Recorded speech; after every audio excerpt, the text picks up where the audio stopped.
দিন সকালবেলা ফজরের নামাজের পর থেকে ফেরেশতারা যতগুলো মসজিদে জুমা অনুষ্ঠিত হয় ওই মসজিদে ঢোকার প্রতিটা দরজার মধ্যে দাঁড়িয়ে থাকে।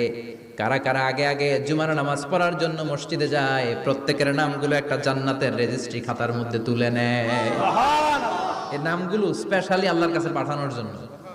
সুবহানাল্লাহ কইবেন না? ডানে বায়ে সামনে পেছনে যতগুলো দরজা, প্রতিটা দরজায় ফেরেশতারা বসে থাকে।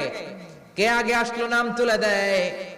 তুলতে তুলতে তুলতে তুলতে খতিব সাহেব যখন খুতবা দেওয়ার জন্য মিম্বারে যেয়ে বসে যায়, ফেরেশতারা তাদের খাতা বন্ধ করে তারাও খতিব সাহেবের সামনে জুমার খুতবা শোনার জন্য বসে যায়। পড়েন সুবহানাল্লাহ। প্রথম জুমার দিন জুমার মসজিদে যে ঢুকবে, বিশ্বনবী বললেন আল্লাহর রাস্তায় একটা উট কুরবানি দিলে যে সওয়াব, এই সওয়াব আল্লাহ আমলনামায় দিয়ে দেয়। দ্বিতীয় পর্যায়ে যে ঢুকে, বিশ্বনবী বললেন বাকারা, গরু কুরবানির সওয়াব পায়।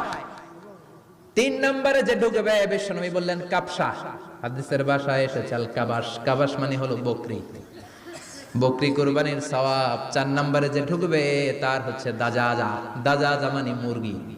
পাঁচ নম্বরে যে ঢুকবে, বিশ্বনবী বললেন বাইদা, নোয়াখালীরা কয় বয়দা, আমরা কই আন্ডা, কুমিল্লায় কই ডিম। আছে না নাই? আছে।